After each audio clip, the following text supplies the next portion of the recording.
αντιμετωπίζουμε τη μεγαλύτερη σκευωρία στη σύγχρονη πολιτική ιστορία της Ελλάδος.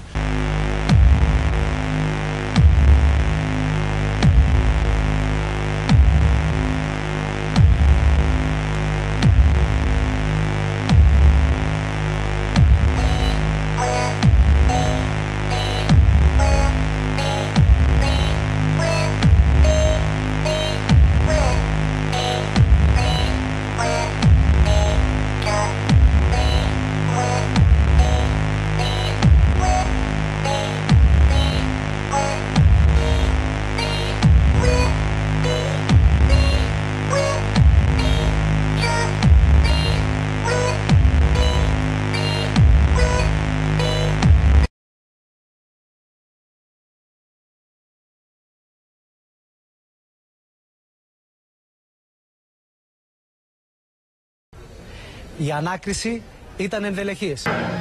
Και αφού μου ζήτησε συγγνώμη, εγώ σαν καλός χριστιανός που είμαι, πρέπει να στη συγχωρέσω. Έτσι δεν είναι!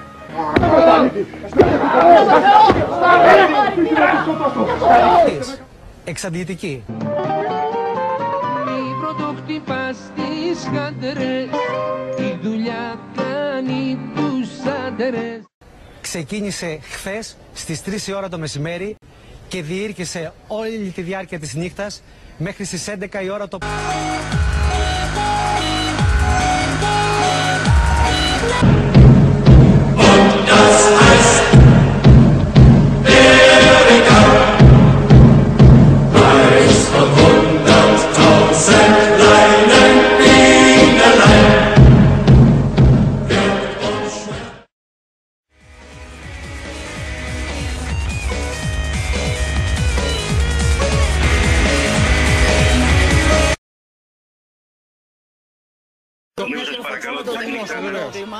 Βεβαίως.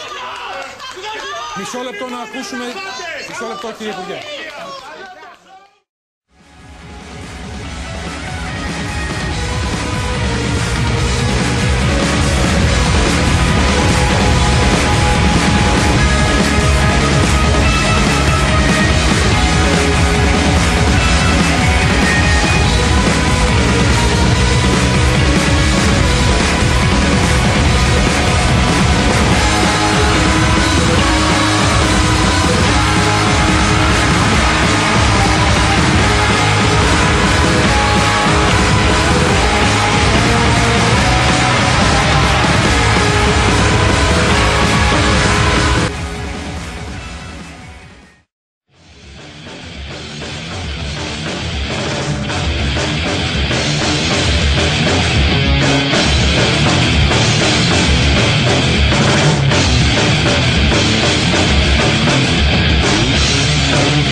Everybody knows things are bad. It's a depression. Everybody's out of work.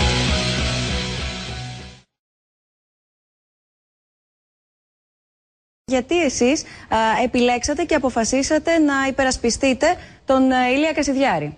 Γιατί εγώ ως ποινικολόγος, ως δικηγόρος, δεν επιλέγω μία υπόθεση βάσει πολιτικών κριτηρίων και ιδεολογικών απόψεων, απλά και εξάστερα τις επιλέγω βάσει του ποινικού ενδιαφέροντος. Είμαι υποχρεωμένος από τον κώδικα διοντολογίας των δικηγόρων, όταν μου δίδεται η εντολή, να την σέβομαι και να την διεκπεραιώνω. Και το Σύνταγμα δίνει τη δυνατότητα στους κατηγορουμένους να επιλέγουν τους συνηγόρους υπερασπιστιών τους.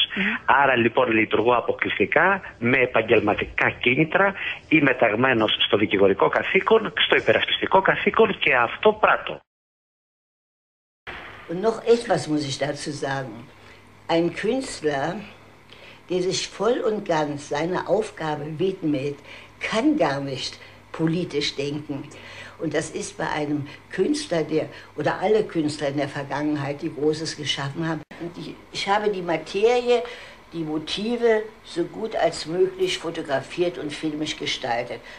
Ob das nun Politik war oder ob es über Gemüse gab oder über Obst gab, das war mir ganz wurscht. Das war ich verstehe das gar nicht.